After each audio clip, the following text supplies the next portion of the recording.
The stream is live. All right. I believe we're officially live. This is our first ever InPress Insights session. We have Alex here, who's the CTO and co-founder. Howdy. And we have myself, I'm Adam, the CEO and founder. And basically, this is our first time using StreamYard. This is our, apologize in advance for any clunks, but we just kind of figured it would be a good chance to get ourselves out there, talk to the community, get questions to the community, talk about who we are as a company. We get questions all the time. We have a very fascinating concept as a company, considering we're a news-based dating app, and that comes with a lot of questions and expectations and industry norms that we just thought putting ourselves out there and making ourselves present would be very helpful with. So why don't we go ahead and start with sort of like welcome words. Alex, you mind introducing yourself while I go ahead and enable the stream on Instagram? Sure. Cool. Thank you. Everybody. Yeah, I'm Alex Long, just recently joined about a month ago, I believe, although the time is flying by. Maybe actually slightly more than a month, 2 months, as CTO and co-founder. And so I've been working in the startup space for several years on a bunch of random different kind of projects in different industries. No dating apps yet, so this is my first in that realm. But excited to be here. Let's see here. So I'm going to go ahead and close out of this. Looks like we're having some problems with Instagram. We might just have to be a loss for now because we need a new stream key. It is what it is. We're still streaming on X, though. We're still streaming on YouTube. Yeah, exactly. Well, that's okay. This is like I said, this is the first one, so it's all good.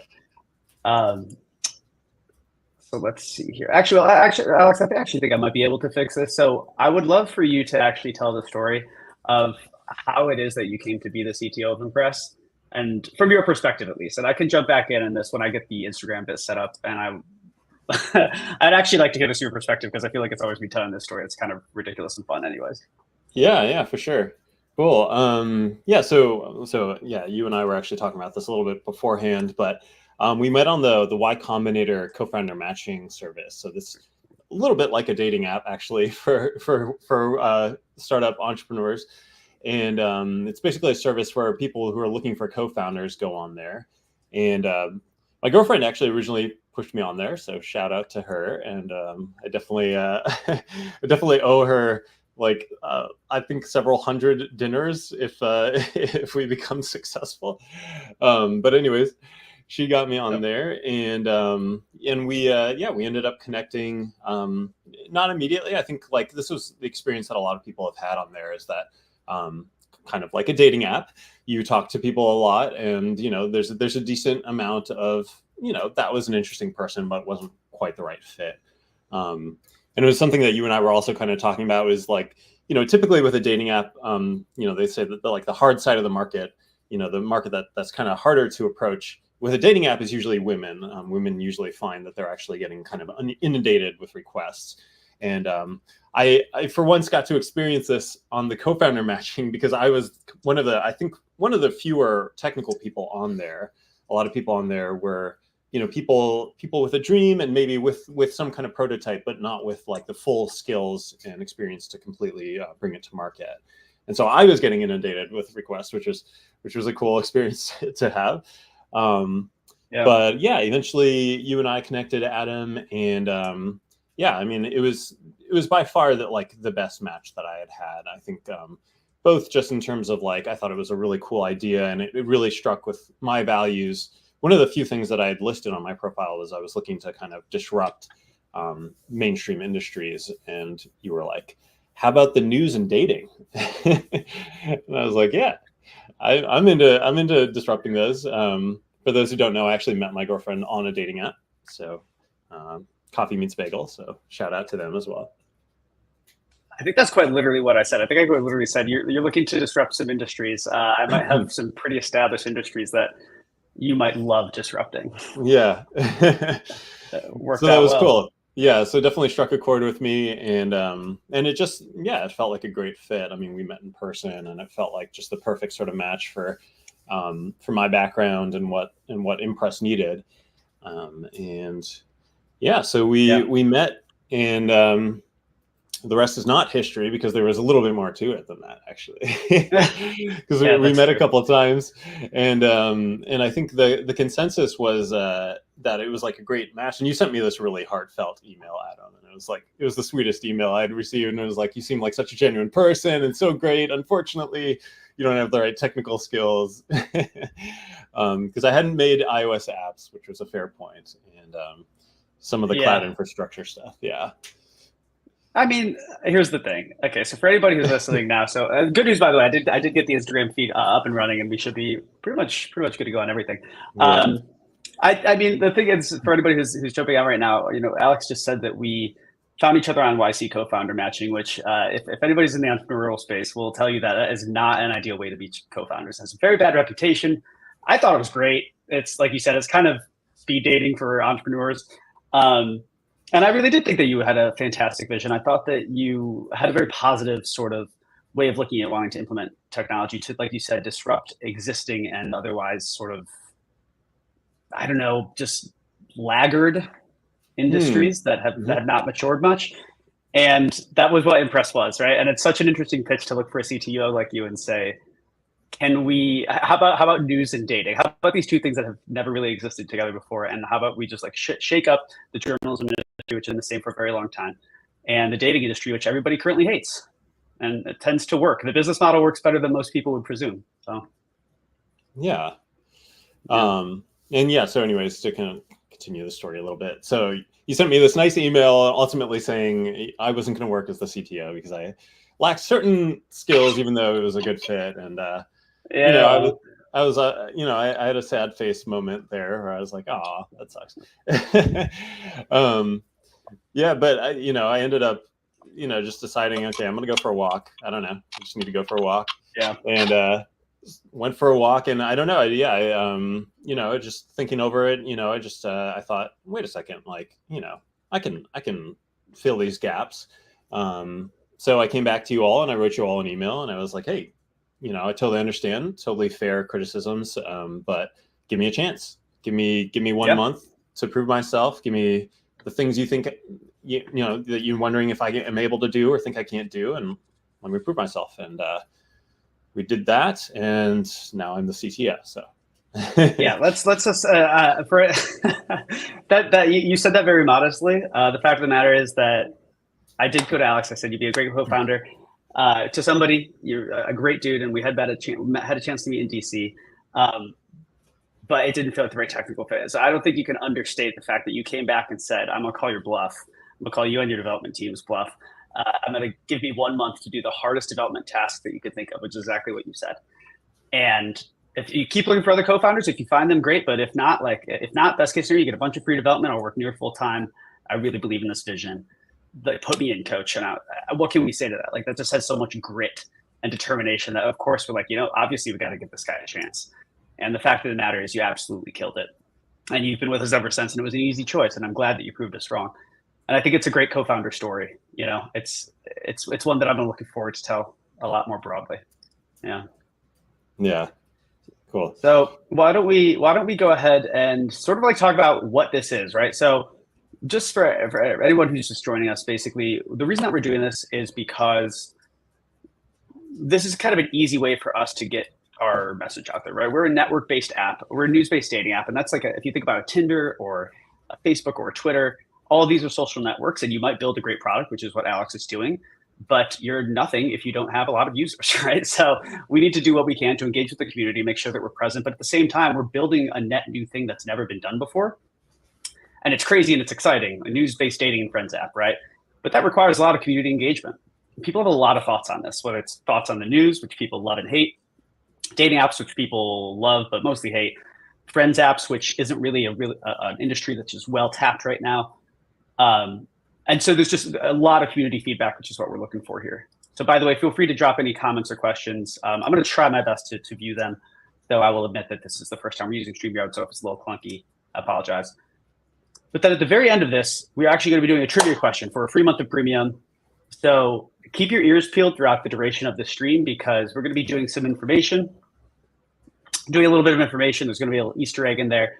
And if we're going to ask a trivia question at the end of the stream, and if you happen to know the answer, then you will get a free month of premium when InPress goes live in August. So I don't even think, Alex, at this point, we need to say much about what InPress is, right? We've already talked about it. I feel like if people are on this stream right now, they probably know what it is. Yeah. Yeah. I mean, yeah. But why don't you tell everyone instead of why don't you tell everyone how it works? That's the thing that's most people know that, right? We're a news-based dating and friends app, but how does it work, Alex? Tell us all about that. Thank you, Adam. Yeah. Yeah. Do you think this would be a good chance to share the video, or shall I just talk? Oh yeah, go ahead. Yeah, you can, absolutely. Okay, cool. Let's see if I can do this. All right. Here, I'll go ahead and add that to the stage. There you are. Cool. Yeah, so we got a little video here. And yeah, so this is just going to kind of walk through. Let's see. So I'll pause it here. So yeah, so InPress, the idea here is that you're going to jump in and you're going to see news articles in the app itself. And then you'll actually read the article. So we're seeing here, like scrolling through different options, find one that interests you, and you'll open it up and read through it. And then at the bottom there's a rating option. So you can select different reactions that you're having to it. These are different emojis. And that's the first screen. Second screen is how important the subject is to you. And the third is how much you agree, if it's an opinion piece. And so you'll go through there, submit those, and then you jump into what we're calling the leads section. So this is where you're getting matched with other users based on what you rated those news articles as. And so this way you're getting, something a little bit beyond just the superficial, like, oh, they have the same, things listed on the profile, or, oh, I like the way that their picture looked, right? Like we're getting something that's a little bit cooler and based off of like truly who you are and what's important to you and what interests you. And so from there you can start the conversation, and you've got somewhere to go, as opposed to, kind of an awkward first experience. Like, hey, I liked your profile pic. Folks really like that feature, the idea that you have talking fodder for your matches and that it gets more nuanced the more you use it, which maybe we should pause here, actually, because this is a feature that I think really needs some explaining, because we're already creating a new sort of way of matching people based on subconsciously informed interests of how they feel and react to the world around them, right? So this is basically a feature of that feature. So definitely out of the box, people probably wouldn't understand this. So why don't we talk about how the match similarity range works? Cool. Yeah. So something that you can dial and kind of change it yourself is this match similarity range. So you can choose, how you want to be matched with other users. And, some people say that opposites attract. Other people are very interested in finding people that really kind of, share the same interests and things like that. So this is something that we're allowing our users to kind of take into their own hands a bit. And of course, you can play around with it. So if you're finding that you're just getting people who are totally outside of your sort of comfort zone or what you're looking for, maybe you change the similarity range to the other side of the spectrum. But yeah, this is a really cool thing that we're excited to release. Yeah. It coincides with the conversation that we had earlier today, Alex, which I'm sure we'll be talking about much more broadly as this company progresses and we go public with it. And everybody's got this is such an obtuse concept, but it's the idea that like people will ask us, and how can I control what we match on InPress, right? Like maybe I only want to match something like this, or very often what we get is, I'm a Democrat, can I only match with Democrats, or vice versa, right? And the answer is no, right? Like you see what you see on InPress as far as the news is concerned, but what you're matching on is interests and hobbies. So, hiking and walking and concerts at Brooklyn Mirage, whatever it may be, right? The more you use it, the more nuanced it becomes. It's not going to be on things that we would generally consider toxic, right? You can't match on build the wall. You can match on nature, right? So the idea being that, of course, the more you use it, the more nuanced it'll become. But maybe you want people who love all those same interests, like you said, put it to 70 to 100 in your match similarity range. If you want people who are nothing like you, like my fiance is lovely and we have a great relationship, she is nothing like me. In fact, that's why it works. I couldn't be engaged to myself, right?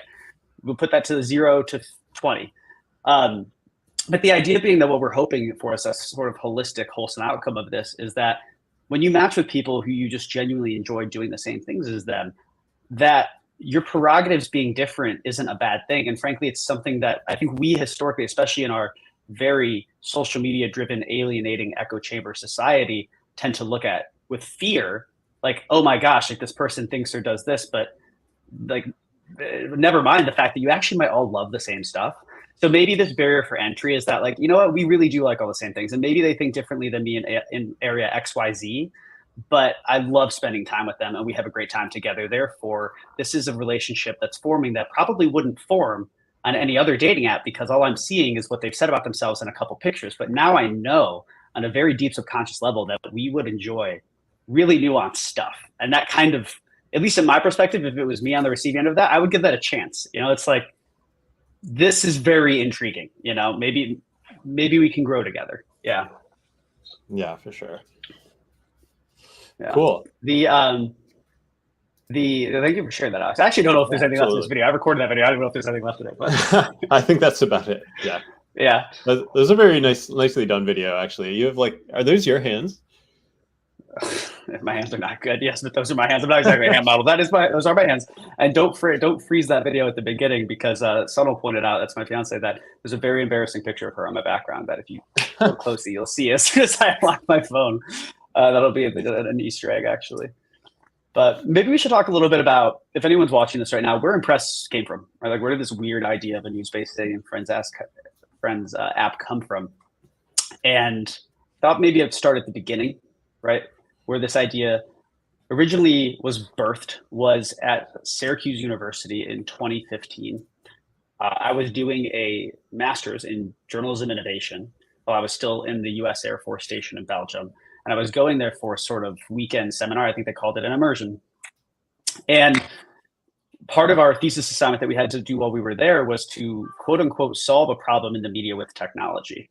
Now, the year was 2015, right? And I don't know if you or anyone else here remembers what the media landscape was like in 2015. Lo and behold, it was pretty unhealthy. It was kind of actually a lot like today, but like the beginnings of it, right? This is your Cambridge Analytica times. This is when Facebook was still the biggest social media at that time, and people didn't really fully understand the implications of echo chamber effect. You know what I mean? Like now it's very clear, we all know about it. But at the time, Facebook hadn't really been around long enough just to see those downstream societal effects and what damage it kind of ended up causing. But we did know that people stopped listening to each other more. You know, like there was less discourse, healthy discourse at least.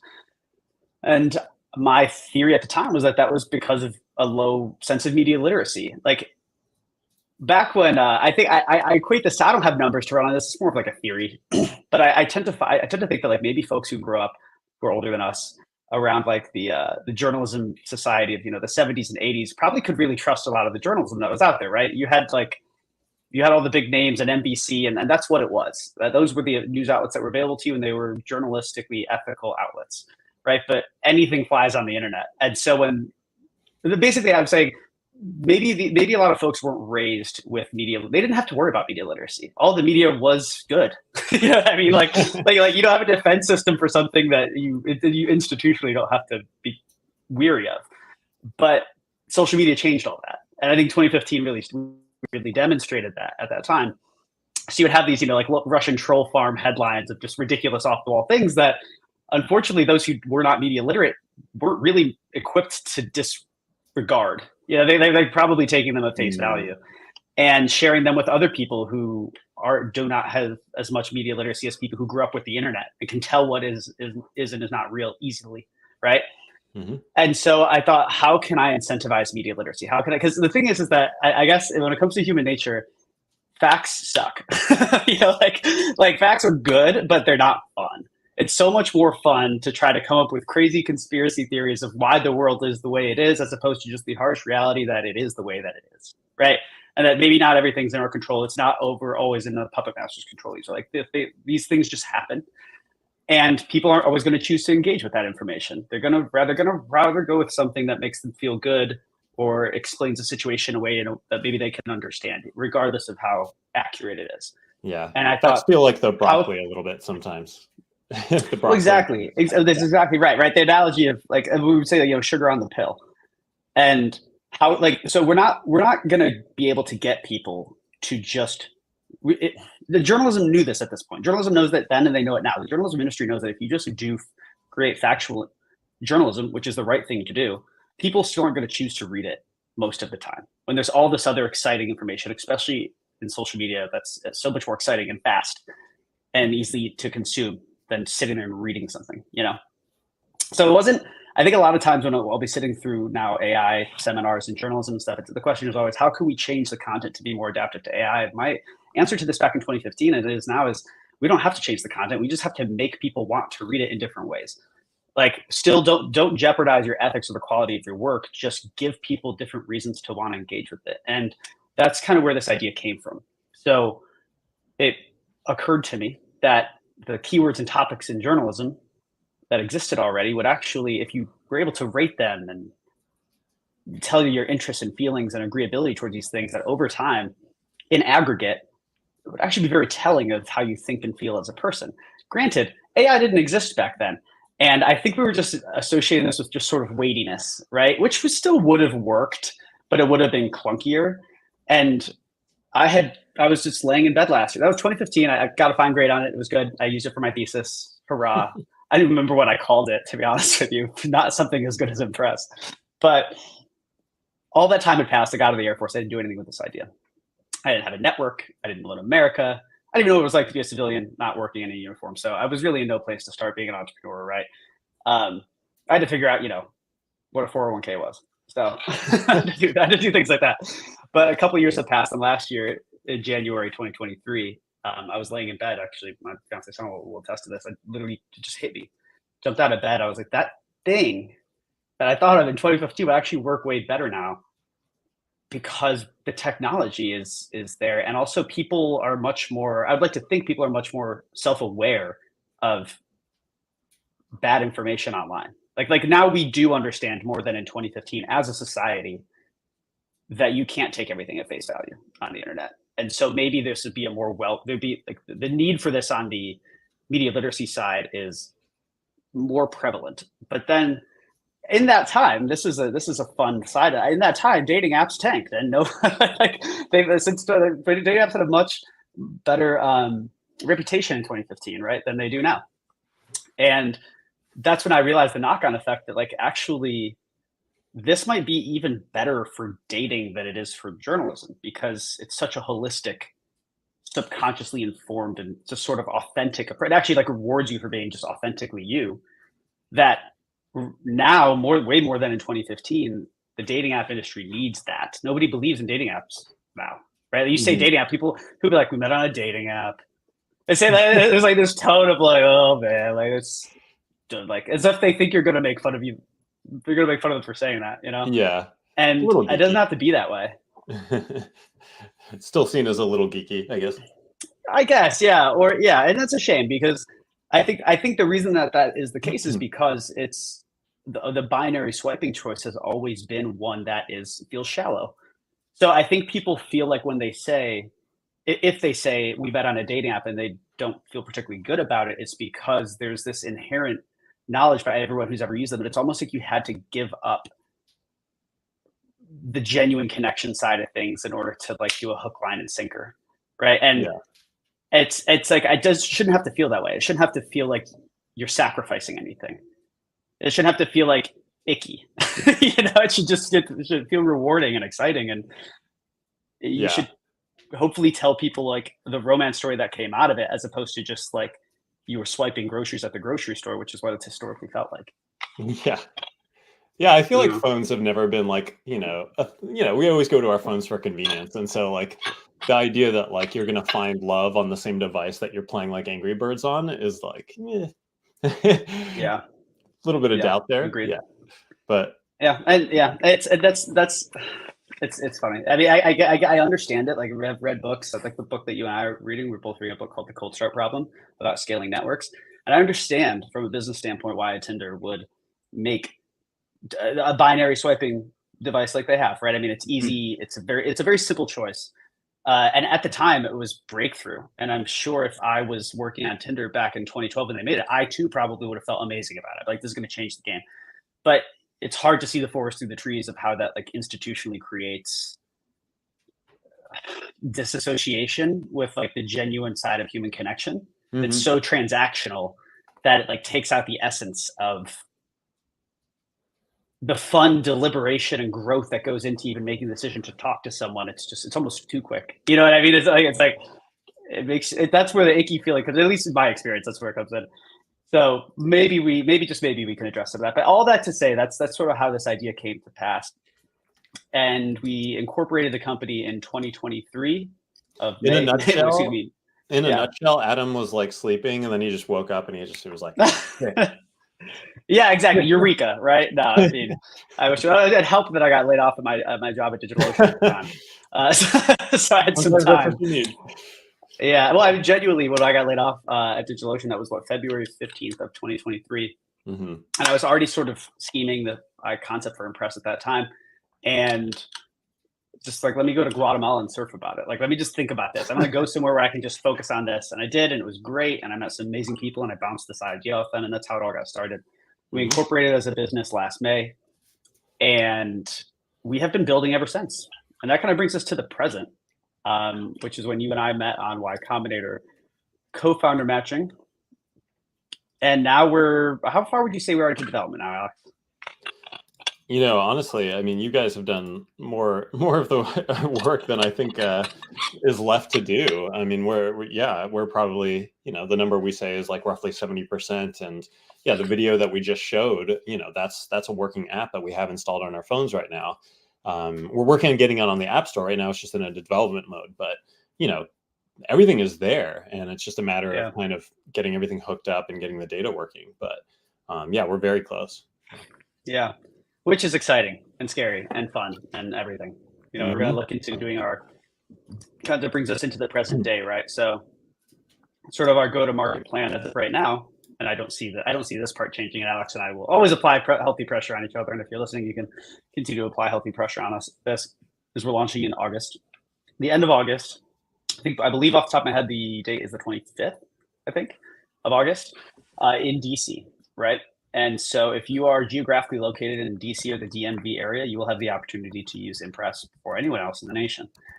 And that's how you scale networks. So we have to start for the sake of our infrastructure and just making sure that we can push all the knobs and pull all the levers without breaking in a particular area. And as it turns out, based on our studies and research, DC is a great place to launch a news-based dating app and friends app. So go figure. In-depth research has revealed.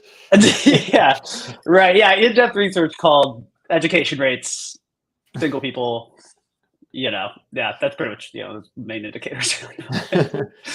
And then the other thing I say is I should also just give like a thankful shout out to Georgetown. I'm sure I'll be giving them more shout outs as the months come and we continue to do these streams, but they have been so supportive of us. In fact, I actually have my little Georgetown bulldog right here. He's on a skateboard. How impressive. Yes.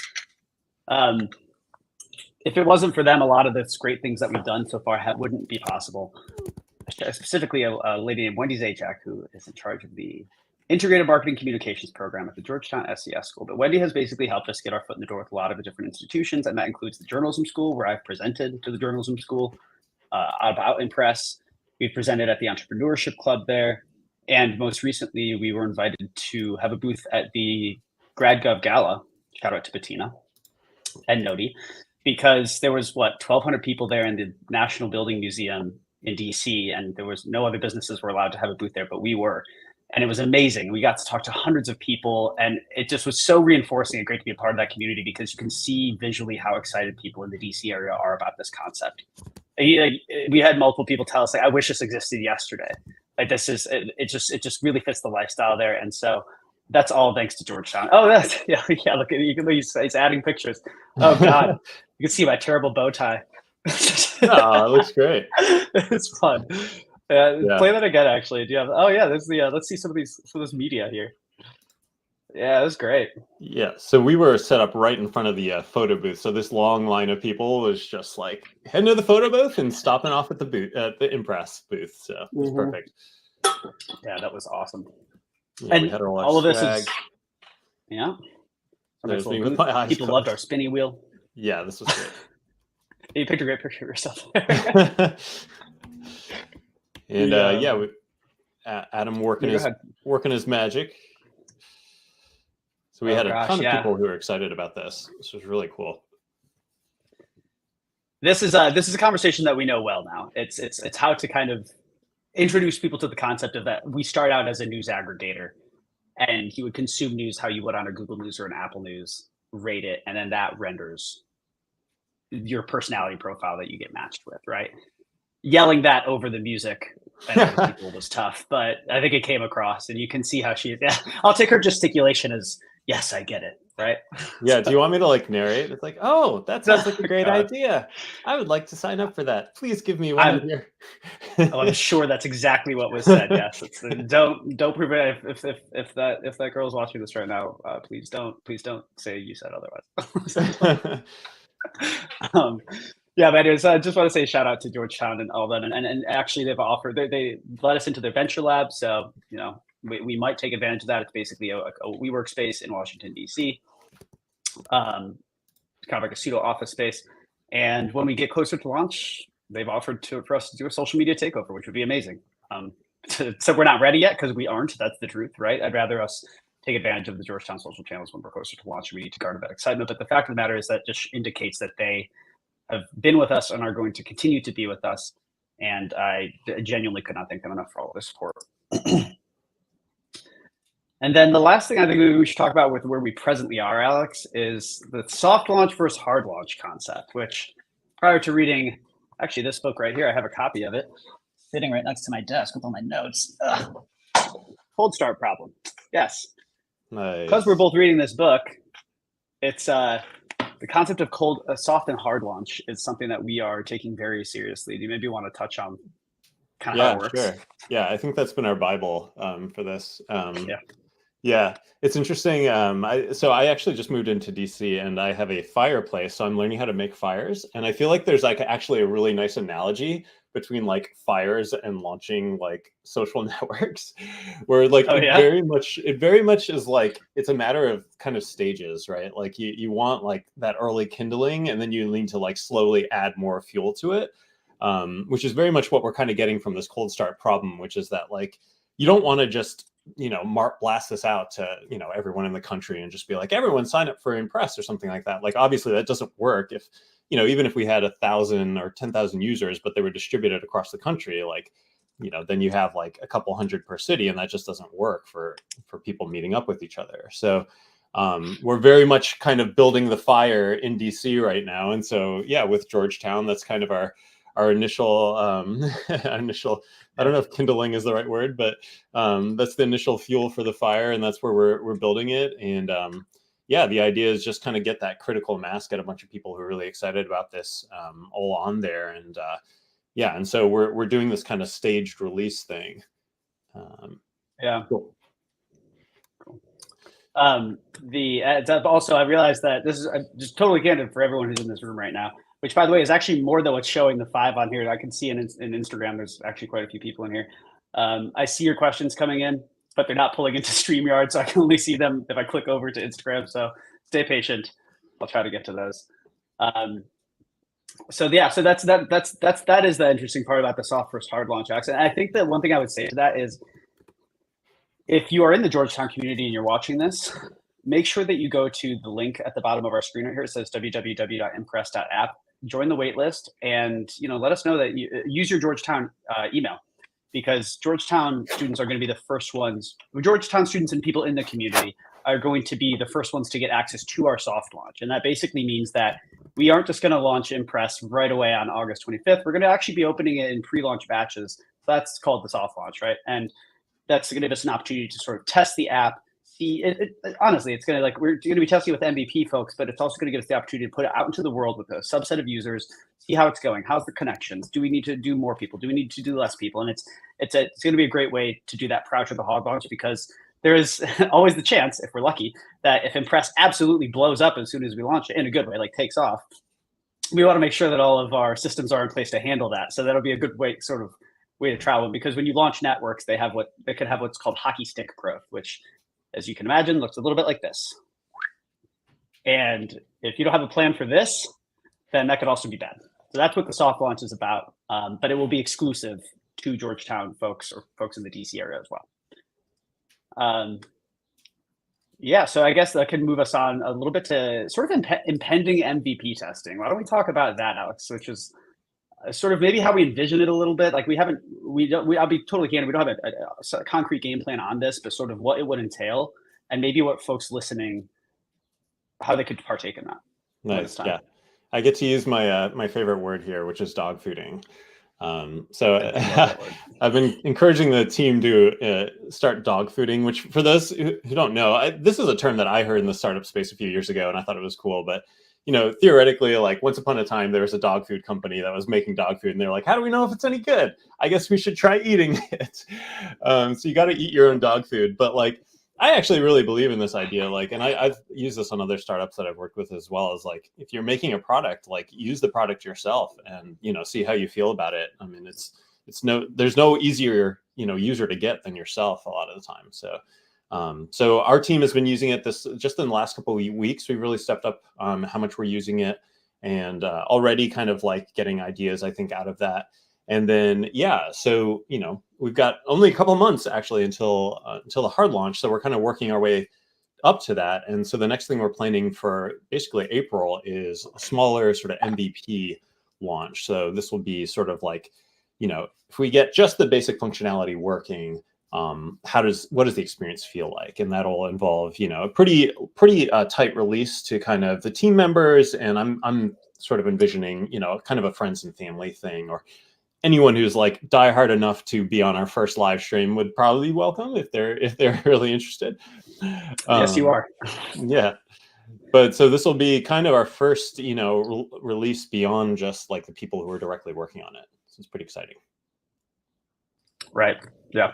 And I highly encourage folks to partake in the MVP test. I'll be totally candid with you. I'm not sure if anybody listening here is an entrepreneur themselves or has had to take an app to scale or to market before and test it. We did like a mini beta sort of UX UI test back in October on InPress. And I'll be honest with you, it was tough to get people, right? It's tough to actually get people to take the time out of their day to go in to like Apple Test Flight and use the app and then fill out a form, right? It feels like homework. I mean, obviously you're doing us a huge favor. You're doing yourself a favor if you really want to use InPress by helping us bring it to market. But I would just say to thank you in advance for doing that. It's such helpful feedback. And we still use those insights to this day.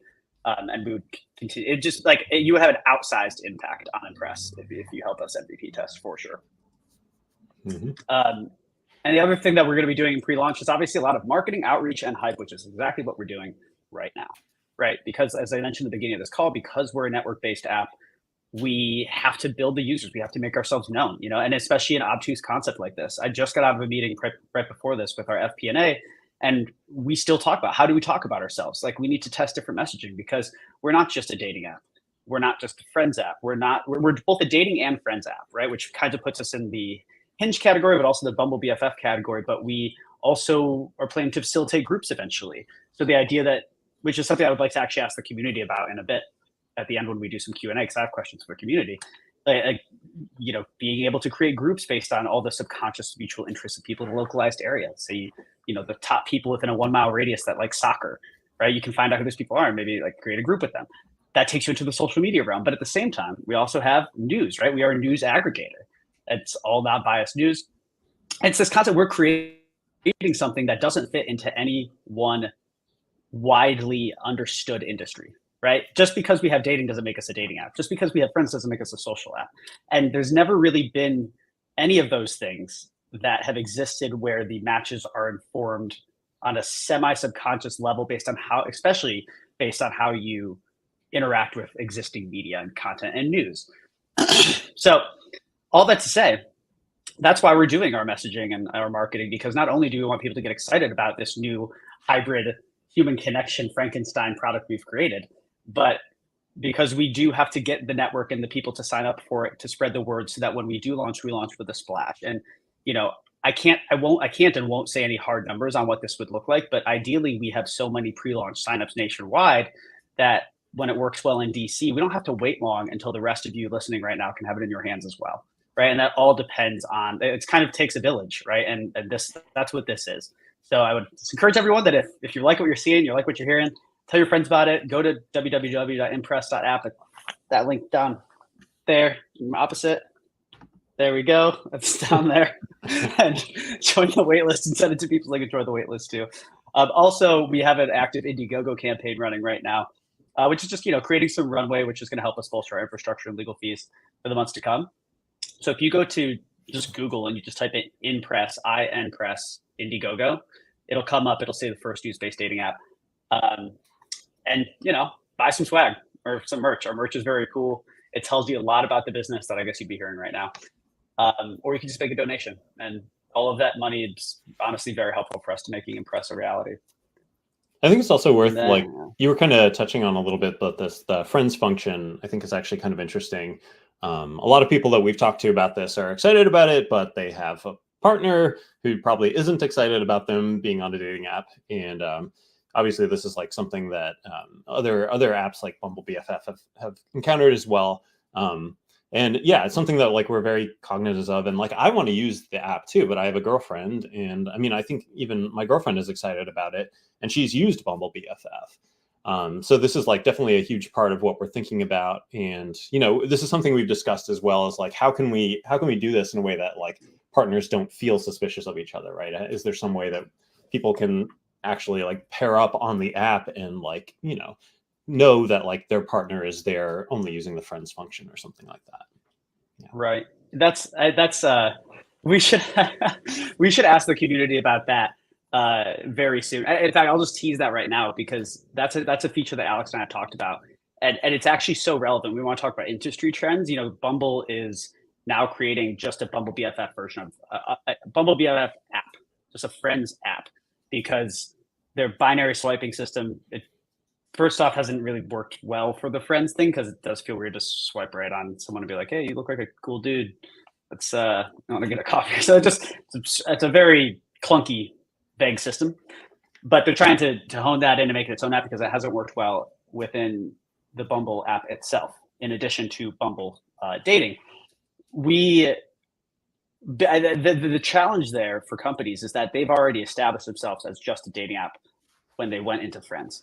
And it's a weird mix of how it feels weird. There's so much about the dating app industry, so much about the social networking industry that is built on social norms and awkwardness and how the user feels and how it's perceived. And I think, and there's nothing you can do about that, right? That it's kind of a fun challenge to solve for, but that's what we're about to talk about. This feature is that it addresses that, right? And to your point, Alex, I too have a fiance, and it would feel weird to go on to app like InPress and just be swiping for friends. I mean, it wouldn't feel weird as far as the function goes. You'd find great friends, but there's always the question of would my partner believe that I'm only using the friend side and not the dating side, right? Like everyone's relationship is different, but the fact of the matter is we don't want people to feel that. We don't want people to feel like they can't use our app because the other function of the app is something that they're not supposed to be doing. Right. So one of the solutions that we've given to kind of give all of our users a little bit of peace of mind, especially the ones in relationships who really, really do want to use the friend side of this app because it's a lot easier to make friends on InPress as well, because the same model that we use for dating works really well for friends, is to basically, you can opt in. Like you can actually add, I'll take a step back and say you can add your friends, existing friends, onto InPress. Because maybe you want to see like what your top interests of your mutual friends, right? Like I want to know which of my friends like my soccer club the most. I want to know which ones like indie music the most. I'll know who to invite to concerts then, right? And you can kind of see how these interests change over time. Wouldn't it be interesting if you could do that with your partner, right? Like, hey, babe, we were a 67% match yesterday, and we're a 70% match today. Like, what's changed? And then you would see all these different evolving interests. It's kind of like astrology, but for how you feel in the real world about everything that's going on. And that would be really cool to do with friends. That said, if you just want to do that and you don't want to do the dating, we basically are thinking of a solution right now, Alex and I, of where you can basically opt into giving your partner the ability to let you access the dating side of the app or not. Right now, if you were to go out of the InPress app, it's just a toggle. Dating, friends, you can go right back and forth. But, maybe Alex, you don't want your girlfriend to be able to get onto the dating side. Maybe I don't want to go to the dating. Maybe she doesn't want me to go on the dating side, right? She's supposed to be but she's totally cool with me making friends. Then that's fine. You can basically say, this person's my partner, and we both opt into allowing access to the other half of that app for a partner or not, right? in theory, that's not a hard thing to implement, but it's also not something I've ever heard of another company doing. And that way, the partners can feel just good about it. Like you won't have to hide the fact that you're using an app that has other functions. You know what I mean? Mm-hmm. I think I'd be curious to hear what the community thinks of something like that because it's supposed to build user confidence. Yeah. Well, on that note, shall we dive into questions from the community? Yeah, we should. I mean, so if anybody has any questions for us, the floor is open. I'm going to be checking the multiple different apps. It's supposed to be StreamYard is supposed to be pulling in questions into the stream right now, and that's not happening. So I have to dig into this deeper. I thought I knew StreamYard well, but I can still see questions coming in on Instagram, and a couple people are texting me on the side. So if anybody has any questions, please let us know. And if I don't hear anything in the next minute while I take this water, we'll go on to our questions for the community. We have questions to gauge as well. So, yeah. I'm just going to watch you in silence as you drink your water. Parched, actually so parched. Let me see. I literally have friends texting me right now. They're just saying that they're creeping on our live stream. Okay, they're not asking any actual useful questions. So, well, then I guess what I would say that if there isn't a way, because I'm also going to presume that if we have at least 15 watchers right now, which is great. Hello, everybody. That if you're trying to reach out to us right now and StreamYard isn't letting you, or the social platform that you're using isn't letting you, feel free to shoot Alex or I an email. Maybe we won't see it as the stream is happening, but we'll have your question, and at the very worst, we can address it at the next live stream. And my email is it's just adam@inpress.app. So it's my first name, and then @inpress.app, and Alex's is alex@inpress.app. So feel free to shoot your questions there as well. I didn't give you permission to share my email. We trust our community with our lives, don't we? Sorry. So a question that I will say though, we did get questions already from the community prior to this call, and we should probably talk about those. If you all have questions, let us know, but that was your kind of window to ask, and now we got to actually address the questions that have already been asked of us. So the first one, Alex, this one is for you. It's how is InPress able to take the news content I consume and create matches from it? We get that question all the time. Yeah. Okay. Yeah. I'm always wondering how deep to go into the weeds of this. Without giving anything too much away, maybe high level. Huh? Let's not give away our whole differentiator. I think the general idea is actually pretty straightforward and simple to understand. But basically, if you could imagine, if you took different news articles and you rated them on different spectrums of okay, how much is this related to some subject? How much is this related to, music or something? This is one that I've looked up a lot, music articles. And then, there's some spectrum of that, right? And then if someone says that an article is important to them, that's music related, then that kind of shows us that they're more interested in music. And so we can kind of plot them as a point in that space and put them a little bit farther along that spectrum, closer to along that music spectrum.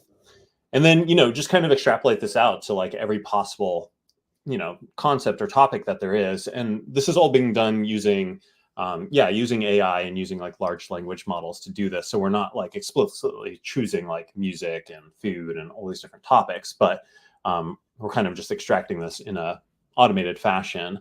And from there, it's just kind of choosing okay, kind of triangulating based on all these different articles that you reacted to and the sort of subtopics related to them. And, music is a very sort of high level, sort of vague topic, but maybe there's, different bands of music, or maybe it's different local venues that you're excited about, right?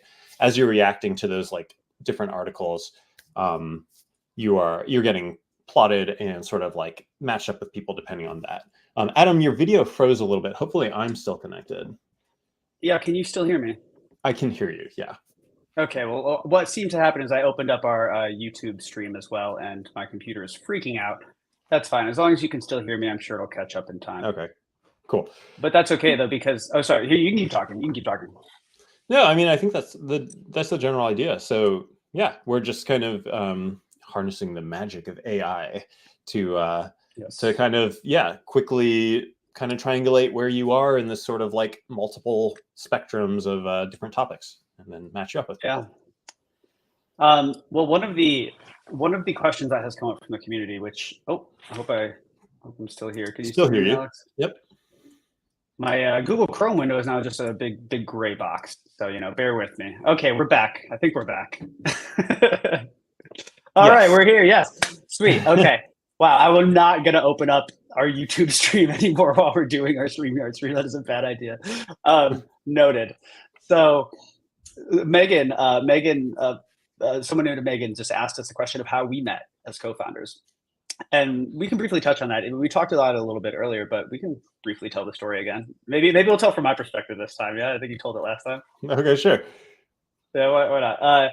So basically, I was looking for a co-founder, right? I had this idea for InPress, but I don't have the technical skills to build the crazy ideas that I have. That's kind of how it often works in entrepreneurship, right? You have these crazy idea CEO people, and then you have the technical implementers who also have a great vision, but actually have the technical skills to build it.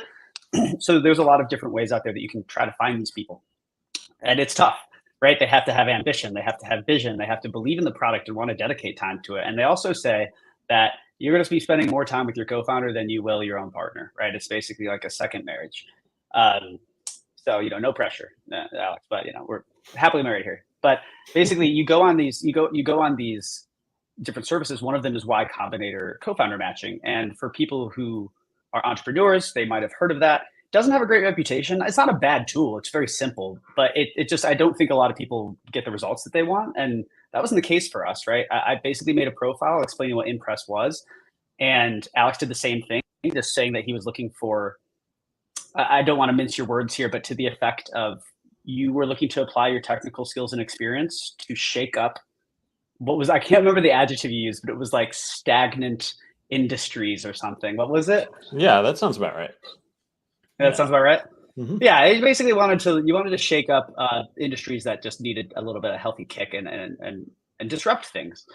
And Mm-hmm. I thought, well, I told him, I was like, I've got this thing I'm working on. The journalism industry is very stagnant, and the dating app industry is something that everybody currently hates. So I think both of these are rife industries that are rife for disruption. And this idea InPress might be a very holistic, wholesome, authentic solution to those that not only has great business value, but also people can feel really good about. And Alex was on board. He believed it, and he believed in it, I should say. Not believed it. It's true. It's not a lie. But, believed in it. And the fun part about this, Megan, is that Alex had great technical experience, but it wasn't necessarily the technical experience that I thought we needed. And I talked to the team about this. I said I'm not a technical person myself, so in most regards, I'm not going to say that I'm the person who's most qualified to answer that. But those who had been working on the app for a bit were kind of my board in this decision, if you will. And we really liked Alex. I liked meeting Alex. We had a chance to connect and get coffee in DC. But I kind of made the decision, I told him, I was like, man, you're an awesome guy. I think you're a really cool, nice guy, and I think you'd be a great co-founder. But I don't know that it's the right fit for this. And so I don't think we're not going to continue with it. And Alex was in Puerto Rico at the time on a development trip, right? You were in literally the rainforest of Puerto Rico. I can't even make this up. Yeah. And you got back to me, and I was bummed about sending that too, because it's not like I had I liked you the most on a personal level out of the prospects that I was talking to. And so it just sucks to have those conversations, But you got back to me, I think within the same day, maybe even an hour or two later. And you had said, basically let me prove you wrong. You said, give me 1 month, give me the hardest development tasks that you have, you and your development team. I will work here full time on this and give you daily updates on Discord and show you that I do in fact have the technical chops for this, but that I'm also the leader that you want, right? And it was a hell of a pitch. It's just you're like, I'm basically gonna help you build a bunch of this app. And if you find someone else, great. You're keep looking. If you find someone else who's better, no worries, that's fine. But let me prove that I'm this unicorn that you're looking for. And it was a hell of a pitch. Like I said, it was very gutsy. It was brave. And I think while it was obviously, we had nothing to lose from the technical front by getting a bunch of help, I think what it spoke to is something that's so critical of doing what we're doing, which is it spoke to your grit. it spoke to your determination. You could have all the technical, you're the best developer on earth, but you're not going to build a good startup if you don't have grit, if you're not hungry to make a change and stand by your product and give it your time in a TLC. And I think that's showed that's what you have. And that's the hardest thing to find. I can find people with the technical, anybody can find people with the technical skills eventually, but it's finding that they have the heart for it. And I think that was that determination. And the fact of the matter is, to wrap the story up, you absolutely crushed it. You know, you did a great job, and we were all very impressed with your work, and it's made the whole team better. So that's Megan. I don't know if there's anything you want to add to that, Alex, but that's my version of how we became co-founders. Yeah. No, I appreciate it. I wanted to share pictures. So yeah, shortly after I began my month, my probationary month, I was actually that's your words, not mine. Probationary sounds so good. Like you're on probation. I never said that. I was in this random coffee shop in Puerto Rico, and it happened to be a very like entrepreneurial themed coffee shop. And there was this book sitting on the counter, and it was just full of like all of these inspirational things. So it had this: "You were born to be awesome," and like, "This is the youngest you will ever be. Do it now. Get to work." And I was like, okay, this is a signal. Like, I think I made the right choice. There was also I never knew that. Yeah. If this can become vodka, you can become anything you want to. Like a potato. This is the youngest you'll ever be. Get to work is like nihilistic and wonderful all at once. Yeah. Yeah. So this was shortly after we had talked, and so I was like, okay, yeah. And just for anyone who wants a shot of the nature, I was lucky enough to enjoy this view. You can see on my laptop here, this is my first attempt at diagramming out what you all had already built. So yeah. Oh yeah, here we go. Sorry, I can add that to the stage. So you are. That's how was it not sharing? Yeah. No. This is InPress's initial diagramming where it happened in the rainforests of Puerto Rico. Very cool. Yeah. Well done. Thank you. Yeah, and if anyone else has any other questions, like for sure, feel free to ask them. Yes, Megan, grit for the win. Grit is for the win. You got to be crazy to do what we're doing, and luckily for us, we're pretty nuts. Another question that has come up, which is a great question, and it's a very fair one. It's how are we deciding which news that's featured on InPress is or is not biased? So I'll take this one. So basically, we work with multiple nonprofits to just vet the information. So there's a lot of nonprofits that are out there already in existence, like All Sides, Ad Fontes Media. You know, they're not a nonprofit, they're a company, but they basically do this work where they will every single day they have algorithms that figure out the lean of stories in aggregate and at scale of any given outlet. So does it report right leaning, left leaning, or center? And how strong is the source quality? So you could literally think of it. It's really interesting, actually, the way that this works, and that's who we work with. Is an X and Y axis. If the source quality is the Y axis and the lean is obviously left or right, we only feature articles from outlets who, in aggregate, are in a certain range in the middle and at the top, right, of that axis.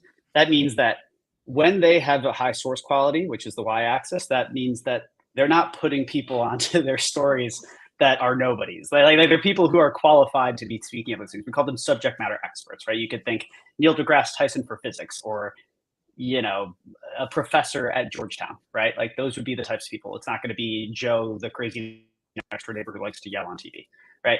The other thing is neutral source. So when we say like neutral sources, you can also think of some commonly known ones would be like Reuters, AP. They're the ones who I kind of make this joke, but it's for some reason it's sticking. I don't know, maybe people hate it, but it's like I just find the way that we think about this is like, if you have a story that's water is wet. That's just a fact, right? That's the kind of journalism you'd see on InPress. If you see it with a lean, it might be like, oh, this other person's water, it's too much water, it's too wet because of this side. Oh, well, there's not enough water because of this side. But what would happen if we actually featured all three of those types of outlets on InPress is you would have a story about water being wet, but it would be displayed in three different ways, and it would skew the data, right? Like people would be rating this one fact because it was framed in all these different ways. It's just going to muddy the data, and it's not going to it's going to ruin the whole matching experience. So it's actually, we would have done, we would have made it neutral anyways, regardless of that data fact, because it's an ethical responsibility of us, especially me as a former journalist, having this idea in journalism school, that we only provide factual information that's vetted. That said, it happens to be good for the algorithm, and it also is good for the user, right? That's something else that we haven't really talked about is the idea of how our newsfeed works, right? Which is as of right now, it's sort of like a traditional newspaper, right? Like it's not like Apple News or Google News or even Facebook, where you will just scroll and scroll and scroll, and it will find new things to show you that it thinks you want to see just to keep you hooked on the app. We're the antithesis to that, right? We only show factual information. We show probably, we talk about, this number may change, so there's an asterisk here, but about 30 to 40 pieces of content a day. So you can get what you need, get updated on the news and learn some new things, rate what you need to rate to boost your dating and friends matching numbers, and get on with it, right? So it's like, there is a real world. As somebody who's making a news app, we do recognize that scrolling on news all day is not great for your mental health, right? So it's not something that you need to be doing. So that's, so you might want to expand on that a bit, but yeah. Yeah, well, I was also going to say we're coming up to the top of the hour, so it's probably a good thing that we have more content to talk about. We can save it for next time, but Thank you for playing me off like the Oscars. That's the right thing to do. I okay, cool. Then I think, let me see if there's any other questions real fast. I don't want to leave anyone high and dry. Just check everywhere real fast. I think we're good. So I guess, okay, cool. We'll save questions for the community for the next one, which will be in 2 weeks. So we're going to be doing these bi-weekly. Unless they're a hit, I guess maybe we can start doing them weekly. But now it's the end of the call, and we promised that there would be a trivia question, right? And we actually, initially, we thought we were going to, we left the answer somewhere in the things that we've said already. So if you've stuck with us, you will maybe know the answer. Whatever you're on right now, I'm gonna be looking at the answers. So if you're on Instagram, just post it on the Instagram video. If you're on Twitter, post it there. First one to get this answer correct is going to get a free month of premium. All you have to do is just basically just shoot us a message, a DM on whatever outlet, social media that you're on, and we'll hook you up. So the question is, actually, Alex, it's technically your piece of trivia. You hit up with the question. Okay, the question is, how did Alex and Adam meet? Wait. Thought it was a different question, but we'll go with that.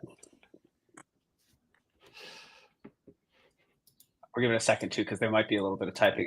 Or if we don't get anything on that, the other version. Well, we'll give it a second. I thought we were going to ask a different question for the trivia, so I was like, okay. Yeah, we discussed a different one, but I'm also wondering if it's worth keeping it a little easier. Yeah, I know someone named Megan who's going to know the answer to this for sure. I hope so. Well, okay, because she just said, "Oh my God, I know this." So I don't even know. And Megan's a personal friend, so I feel like, she gets it. Yep, that's right. Y Combinator matchmaking. That's right. She got it right. Megan Milan out of Boulder, Colorado. Wow. There we go. Well done, Megan. All right. So thank you, everyone, for coming. It's great. We actually have the biggest numbers we've had the whole stream right now. Like I said, we're going to be doing these bi-weekly on Fridays at 5 p.m. So come by next time. We actually didn't even have a chance to get through all the content that we had. We have more questions for the community. I almost feel bad leaving them high. I kind of want to ask them, but maybe we'll just keep it a cliffhanger for next time. So 2 Fridays from now, come on by 5 p.m. and we'll keep it going. And in fact, we'll probably have less introductory material because this was the first one, so it'll be much more discussion. Yeah. Great. Cool. Well, thanks everybody for coming. This was exciting. Yeah. We look forward to bringing InPress to you guys soon. Keep an eye out for, but make sure, by the way, these are shameless plugs, right? Go to the link right there, InPress.app, if you haven't already, and add your name to the waitlist so that you can get first access when it goes live.